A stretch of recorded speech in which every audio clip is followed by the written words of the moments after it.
시편 107편 4절에서 7절입니다. 그들이 광야 사막길에서 방황하며 거주할 성읍을 찾지 못하고 줄이고 목이 말라 그들의 영혼이 그들 안에서 피곤하였도다. 이에 그들이 근심 중에 여호와께 부르짖으매 그들의 고통에서 건지시고 또 바른 길로 인도하사 거주할 성읍에 이르게 하셨도다. 아멘. 오늘 감사하는 우리에게 하나님이 큰 비 주실 줄 믿습니다. 오늘 성경은 감사하라라는 말씀인데, 감사를 하되 전통적으로 지켜오는 격식을 갖춘 그런 예전적 감사를 해라라고 하는 말씀입니다. 그냥 감사합니다 이러는 게 아니고 예배를 갖춘 예전적인 감사, 전통적인 감사를 해라라고 하는 겁니다. 하나님께서 법으로 제정을 하신 감사로서 하나님의 백성이라면 마땅히 어김없이 지켜온 감사절의 전통을 따라서 해라라고 하는 말씀입니다. 그러니까 공식적으로 정식으로 감사를 해라라고 하는 말씀입니다. 여러분, 하나님 앞에 감사를 공식적으로 정식으로 반드시 해야 되지 않겠습니까? 1절에 보면은 여호와께 감사하라 그는 선하시며 그 인자하심이 영원함이로다 라고 했는데, 이 말씀을 쉽게 풀면은 이렇습니다. 여러분은 여호와 하나님께 감사드리세요. 왜냐하면 여호와 하나님은 좋으시니까요, 영원하시니까요, 한결같은 사랑이시니까요, 그런 뜻입니다. 여기서 인자함이라는 단어가 한결같은, 변하지 않는 영원한 하나님의 사랑을 말하는 단어입니다. 8절에서도 똑같은 단어가 나오는데, 여호와의 인자하심과 인생에게 행하신 기이한 일을 인하여 그를 찬송할지로다 라고 했습니다. 한결같이 은혜를 베풀어 주시는 하나님께, 그래서 놀라운 기적을 우리에게 베풀어 주신 하나님께 우리는 격식을 갖춘 제대로 된 감사를 하라는 겁니다. 그러면 그 좋은 하나님, 한결같은 하나님, 영원하신 그 하나님은 우리에게 어떤 놀라운 일을 행하여 주셨을까라는 건데요. 오늘 성경은 4절에서 7절에서 우리에게 아주 중요한 것을 말씀해 주고 있습니다. 시편 107편에는 4개의 중요한 감사 제목을 말하는데, 이 4절에서 7절은 거할 성읍을 주신 하나님께 격식을 갖추어서 감사해라 이렇게 말한 겁니다.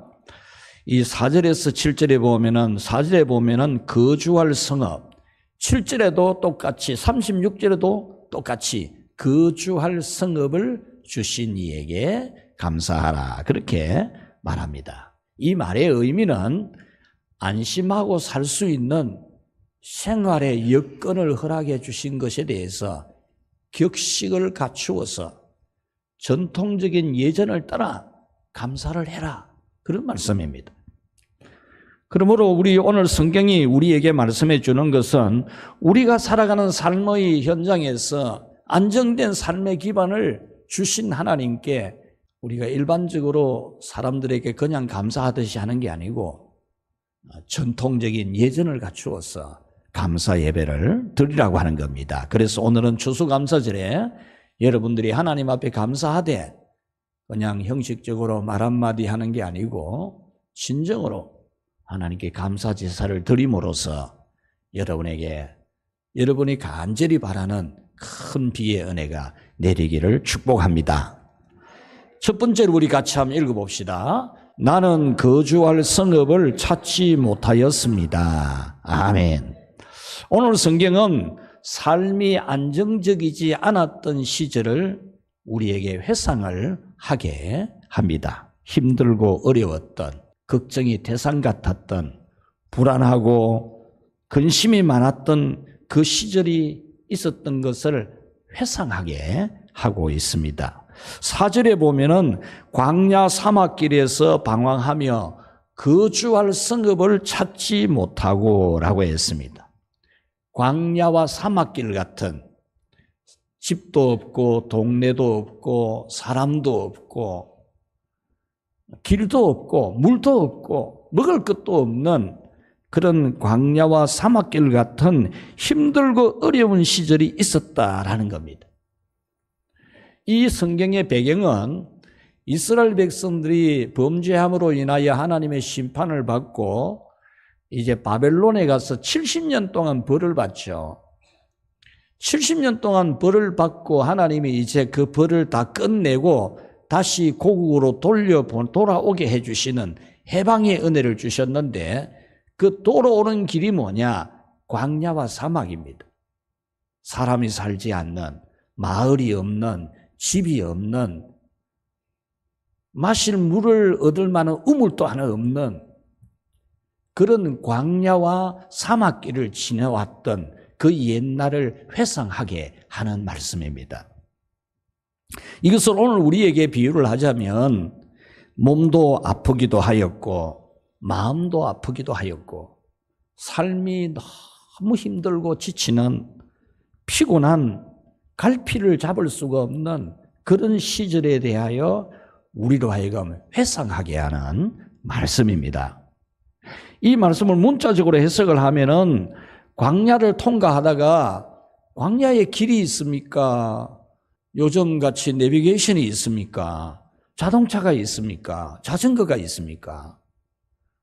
길도 없는 광야와 사막길을 지나갈 때에 길을 잃고 어디로 가야 될지 헤매는 그런 모습을 말하면서 인생을 살다가 살아갈 수가 있는 길을 찾지 못하는, 살 길을 못 찾아내는, 아무리 애써도 안정적으로 안심하고 살만한 길을 못 찾아내는, 그래서 방황하고 낙심하는 것을 말하는 겁니다.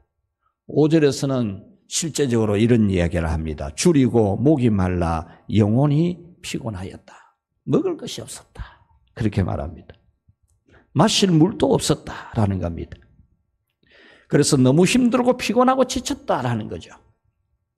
이것은 오늘날 우리가 살아가는 삶에서 살 길이 막막한, 결혼은 했고 자식은 낳았고 살기는 살아야 되는데 살 길이 막막한 그런 현실을 말하는 겁니다. 하루하루 살기가 어려운 생활, 취업이 되지를 아니하고 사업이 풀리지를 아니하고 거주할 집도 구하기 힘든 그런 상황을 우리에게 회상하게 합니다. 심지어 건강까지 좋지 않아 가지고 걱정이 많고 불안한, 6절에 보면은 이에 근심 중에 여호와께 부르짖었다라고 했습니다. 근심하면서 하나님께 그냥 도와주십시오라고 하는 기도가 아니라 부르짖을 수밖에 없는, 하나님 앞에 울부짖어야 될 만큼 힘들었던 그런 시절을 우리에게 회상시켜 주는 겁니다. 여러분, 우리도 이런 고난을 다 경험했지 않습니까? 또 어떤 일들은 아직도 힘든 상태 그대로 남아있기도 할 것입니다. 이것이 바로 이 세상을 지나가는 인생길입니다. 이것은 개인만이 아니라 국가나 사회나 온 세계가 똑같습니다. 저녁 뉴스에는 세계 곳곳에서 일어나고 있는 사고와 문제들이 단골 메뉴로 나옵니다. 아침에 일어나서 뉴스를 들어도 간밤에 있었던 사건 사고가 단골 메뉴로 항상 올라옵니다.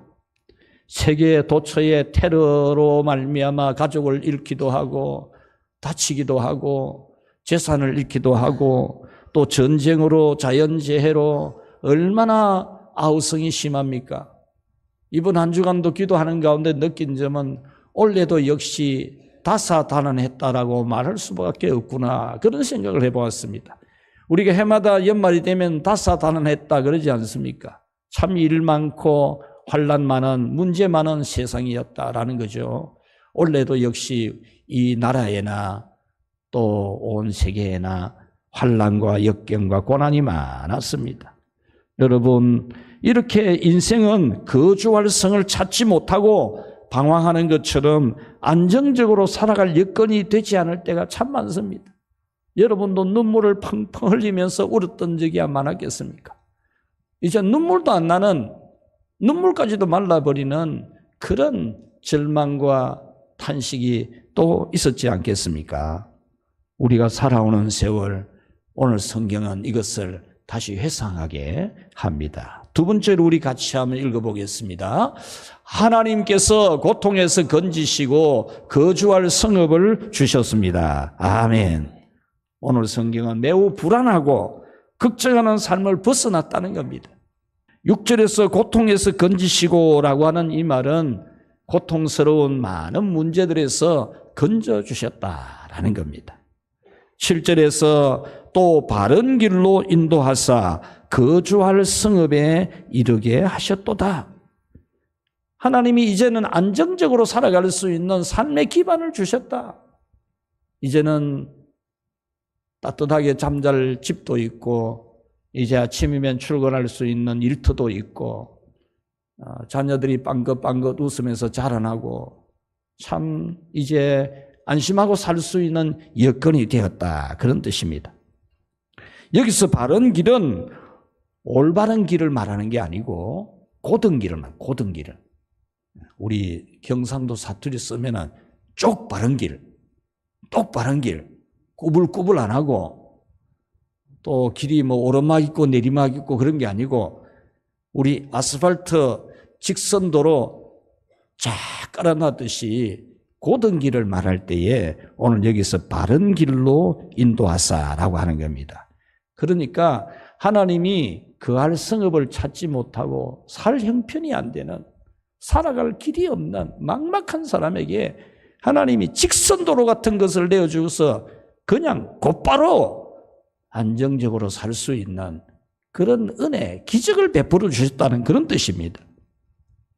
이리저리 오랫동안 살 길을 찾지 못하는 것이 아니라 곧바로 안정적인 그런 삶을 살게 되었다라는 겁니다. 순조롭고 순탄하게 일이 너무 쉽게 잘 풀린 그런 은혜를 말합니다. 그래서 9절에서 만족을 주시고 좋은 것으로 채워주셨다.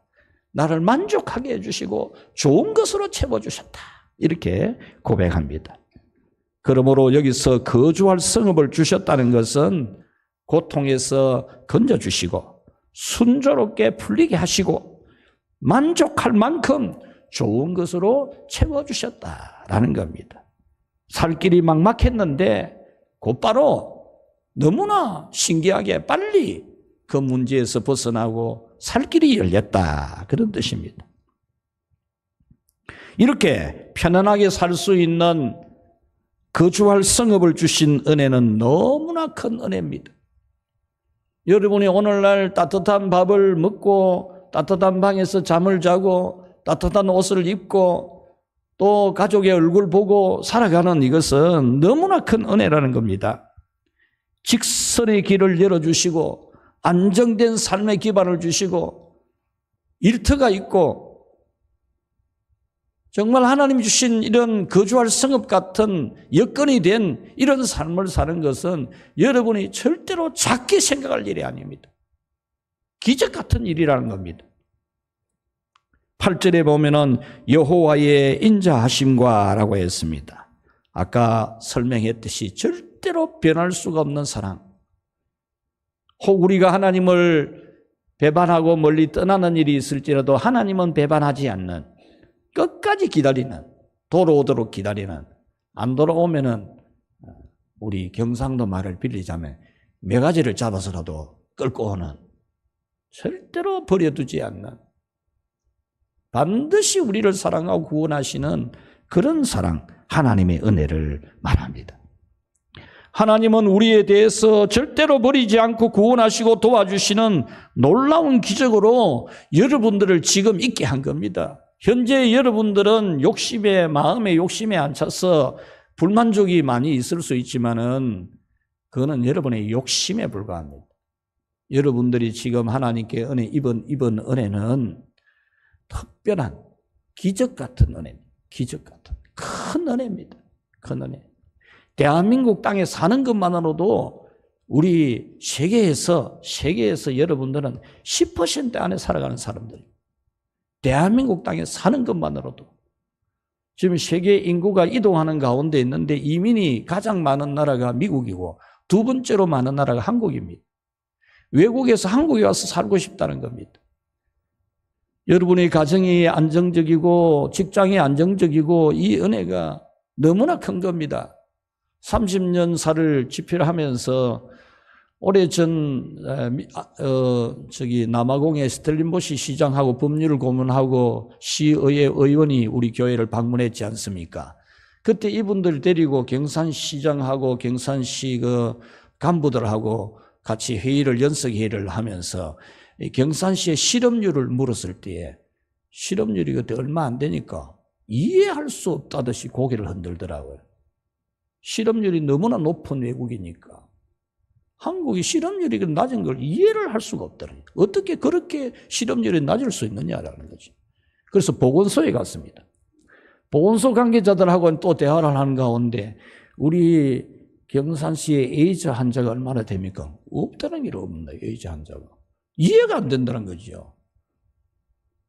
남아공에는 에이즈 환자가 발견된 것에도 57%인데 100명 중에 57명이 에이즈 환자인데 경산시에 없다니까 이게 이해가 안 된다는 거예요. 여러분들이 하나님께 입은 은혜는 기적입니다. 기적. 욕심으로 욕망으로 불만족을 가질 게 아닙니다. 도무지 안 될 게 되어진 겁니다. 8절에 인생에게 행하신 기적으로 말미암아 그랬지 않습니까? 방황하고 길을 찾지 못하고 있을 때 곧바로 되는 직선도로 같은 은혜를 주시고 안심하며 살 수 있게 해주신 것은 하나님의 기적이라는 겁니다. 기적. 여러분 지금은 북한 보고 여러분이 못 산다 그러지만요 60년대 우리가 북한보다 훨씬 못 살았어요. 북한이 우리보다 2배나 더 잘 살았다니까요. 상상할 수 없는 일이 이 땅에 일어나고 하나님의 축복이 있습니다. 기적입니다. 기적. 여러분의 어려운 문제가 해결된 게 기적입니다. 여러분 하나님의 특별한 은혜입니다. 그게. 육신의 병이 낫고 마음의 문제가 해결되고 여러분들이 고민하고 괴로워하던 문제가 해결된 게 기적입니다.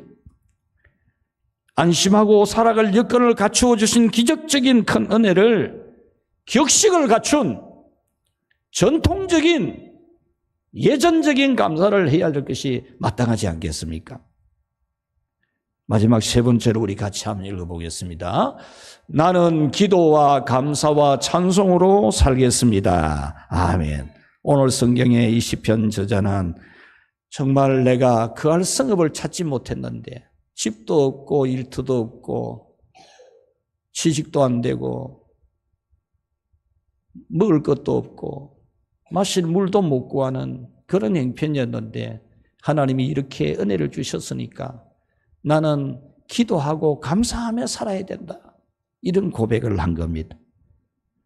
거주할 성읍을 찾지 못하는 것처럼 살 길이 막막할 때 낙심하지 말고 하나님께 부르짖는 기도로 살라는 겁니다. 여러분의 삶이 힘들 때 부르짖어야 됩니다. 하나님께 기도 안 하는 것은 믿음이 없거나 여러분이 막 감각이 전혀 없거나 교만하다는 겁니다. 하나님께 구하지 않을 만큼 여러분들이 안심합니까? 이스라엘 백성들이 방황하며 배고프고 불안하고 걱정되어서 하나님께 부르짖으니까 큰 은혜, 큰 기적으로 직진하는 고든 길을 열어주시고 안정된 삶을 주셨으니 우리도 힘들고 어려울 때 하나님께 부르짖어야 됩니다. 목이 쉬도록 부르짖어야 됩니다. 목이 아프도록 부르짖어야 돼요. 기도 외에는 이런 유가 나갈 수 없느니라 그랬지 않습니까? 기도 안 하고 무슨 힘이 나오고 능력이 나오겠습니까?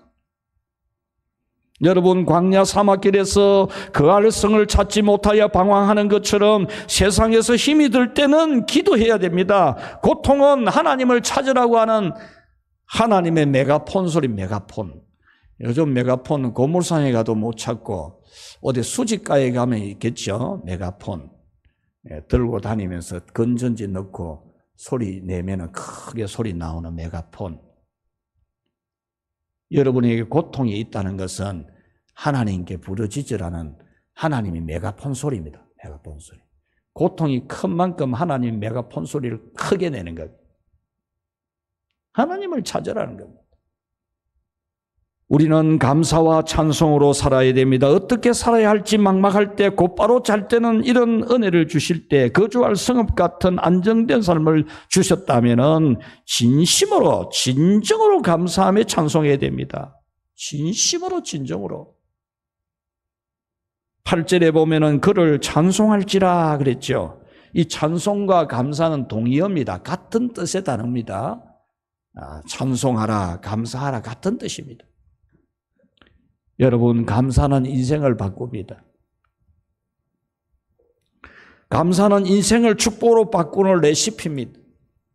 맛있는 음식, 그것이 참 먹는 행복을 느끼게 하듯이 감사는 여러분 삶의 행복뿐만 아니라 하나님의 축복을 불러오는 겁니다. 동종은 서로 끌어당기는 법칙이 있다라는 말이 있습니다. 같은 종류는 서로 끌어당깁니다. 불평하고 원망하면 안 좋은 일이 자꾸 다가옵니다. 인상 나쁘게 쓰면 안 좋은 일이 자꾸 생깁니다. 그러나 인상 펴고 좋은 생각하고 좋은 말 하면은 평화가 찾아오고 기쁨이 찾아온다는 겁니다. 감사하면은 축복이 몰려온다는 겁니다.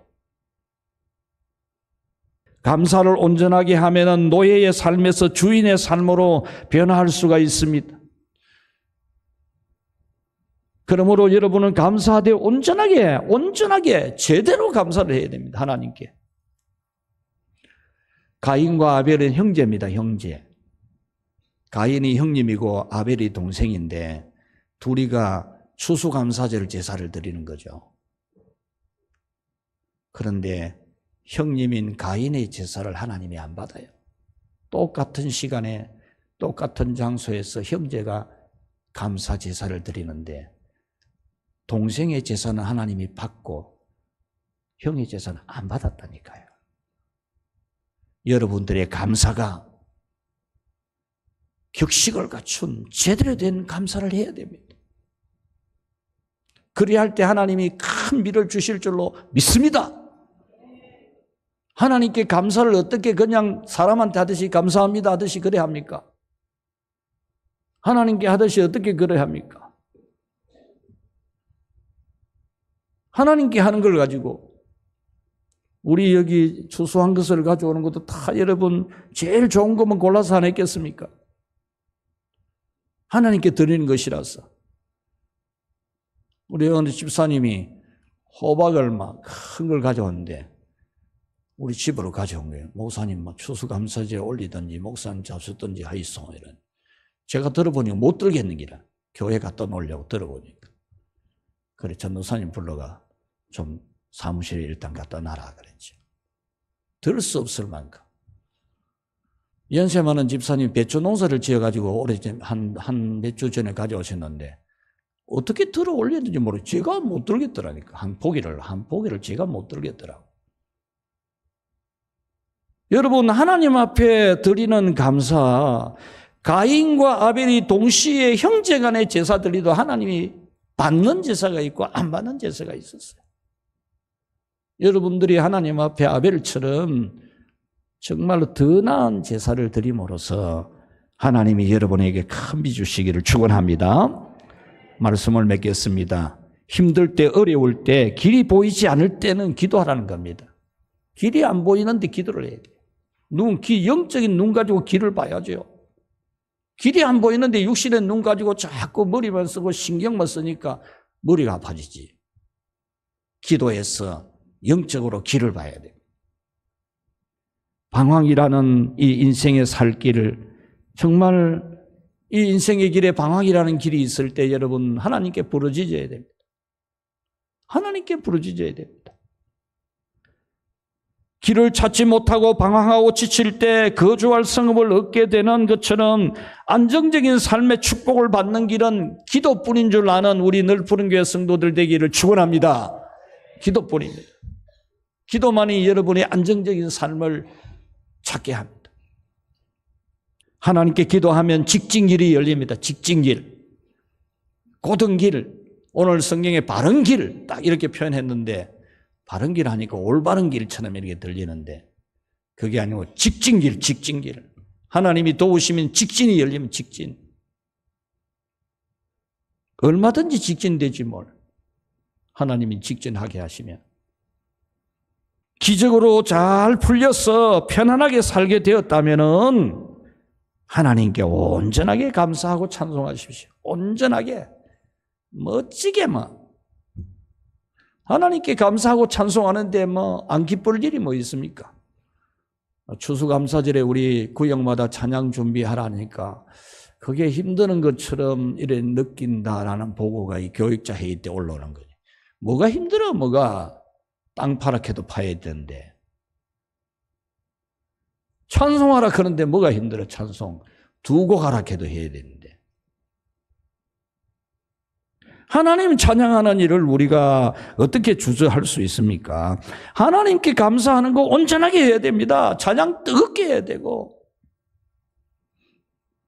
제가 우리 수요일 지나고 천병순 장로님을 칭찬을 한번 했습니다. 왜 칭찬을 했느냐 하면 지난 수요일에 우리 예배 드리고 기도회 하는데 우리 장로님이 손을 들고 찬양을 했어요.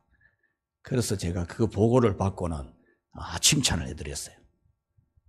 하나님 앞에 찬양하는데 손 들고 해야지요. 은혜의 불이 내리고 큰 비의 축복이 내리는 그런 감사가 우리 감사가 되기를 축원합니다. 프랑스의 수학자, 물리학자, 철학자, 신실한 크리스찬 파스칼이라는 이름 다 들어보셨겠죠? 이 파스칼은 이 세상에는 네 종류의 사람이 있다 그랬습니다. 첫째는 하나님 없이 살아가는 사람이 있다 그랬습니다. 하나님의 존재를 알지를 못하는, 알지 못하니까 하나님이 어디 있느냐 이렇게 부정을 하죠. 하나님을 알지를 못하니까 살아가는 기준도 자기 살고 싶은 대로 이래저래 삽니다. 그러다가 죽어서 지옥에 가는 것은 물론이거니와 하나님의 은혜도 모르니까, 은혜를 모르니까 감사가 없는 불행을 사는 겁니다. 감사가 없는 것만큼 불행이 없습니다, 여러분. 감사가 없으면 불행합니다. 감사하는 마음이 안 생기는데 어떻게 행복이 있겠습니까? 가족에 대해서도 감사해야 가정에서 행복하고, 직장에 대해서도 감사해야 직장에서 행복하지요. 직장에 대해서 직장에서 감사 안 하는데 직장이 행복합니까? 내 일한 만큼 돈 받는다 생각하면은 일하는 게 무슨 행복합니까? 일하는 행복 안 하지. 직장에 있는 게 감사할 때에 일하는 즐거움도 있고 행복이 있죠. 둘째 사람은 하나님을 알기는 아는데 자주 하나님을 잊어버리는 사람이라 그랬습니다. 하나님의 존재를 알고 하나님 말씀을 따르기도 하는데 자기 즐거움에 빠지면 하나님이 잊어버리는 거예요. 자기 좋은 거 할 때는 하나님 잊어버리고 사는 사람이 있다는 겁니다. 평안할 때는 하나님을 찾지 않습니다. 이런 사람은. 이런 사람도 환난을 만나면 하나님을 찾습니다. 세 번째는 늘 하나님 만나며 사는 사람이라는 거죠.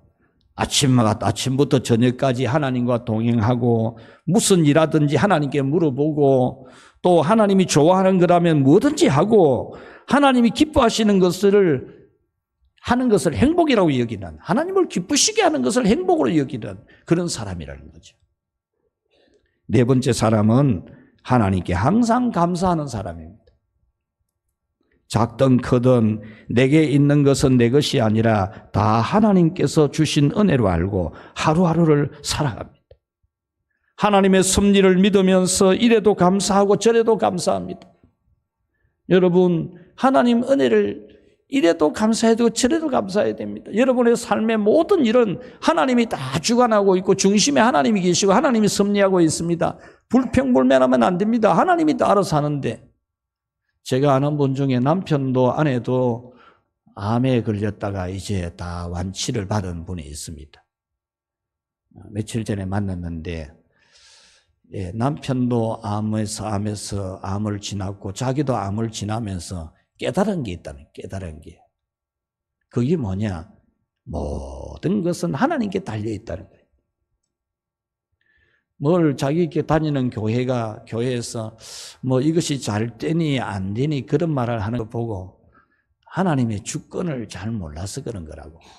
자기들 같이 막다른 골목에 가보고 나면 숨 쉬는 것이 하나님 은혜라는 걸 알게 된다는 거예요. 숨 쉬는 것이. 걸어 다니는 것이 하나님의 은혜인 것을 알게 된다는 거예요. 물을 꿀꺽꿀꺽 마시는 것이 하나님 은혜라는 것을 고백하게 된다는 겁니다. 여러분이 지금 누리고 있는 삶이 여러분이 뭘 잘 살아가지고 된 게 아니고 하나님의 은혜인 줄 알아야 됩니다. 오늘 여러분이 예배당에 나와서 추수감사절이라는 절이라는 이 격식갖춘 전통적 예전을 따라 감사하는 이 예배가 있는 줄 아는 것도 은혜인 줄 알아야 됩니다. 여러분이 믿음이 좋아서 하는 게 아니고 하나님이 여러분의 은혜를 주셔서 여러분이 예배자가 된 겁니다. 여러분, 우리 지나간 코로나 기간 동안에 배운 게 있습니까? 깨달은 게 있습니까? 모든 시간이 정지된 것처럼 만나고 싶은 사람도 못 만나는, 우리 경산시, 경상북도, 대구 사람은 다른 데 오지도 말라고 하고 대구, 경북에는 사람 가지도 말아라 하는 그런 시절을 우리 보냈지 않습니까? 만나야 할 사람을 만나지도 못했습니다. 그렇다면 지금 우리는 마스크를 벗고 만날 사람 마음대로 만나는 것은 기적이 아닙니까? 기적. 일상이 기적이라는 겁니다. 일상이. 밥 먹고 걱정 안 하고 버스 타고 다닐 수 있고 어디든지 뭐 마스크 안 끼고 갈 수 있는 게 기적이라는 겁니다. 할렐루야. 여러분의 삶의 일상이 기적인 것을 잊으면 안 됩니다. 그것을 잊으니까 감사가 안 나오고 늘 불만족이 되고 불평이 되잖아요. 받은 은혜가 얼마나 큰데 은혜도 모르고 은혜는 생각 안 하고 원망할 것만 생각하고 불평할 것만 생각하니까 가정이 지옥이 되고 직장도 지옥이고 나라도 지옥 같고 그렇잖아요.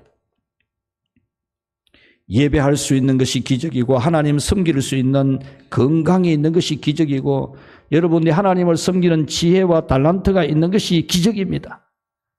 여러분, 격식을 갖추어서 하나님께 감사하는 것 대충 그냥 아이들한테 뭐 주듯이 그러지 말고 가인의 제사처럼 하지 말고 아벨처럼 정말 더 나은 제사를 드린 아벨처럼 여러분이 하나님 앞에 늘 감사하면 분명히 여러분에게 계속하여 영육간에 큰 비를 주실 줄로 믿습니다.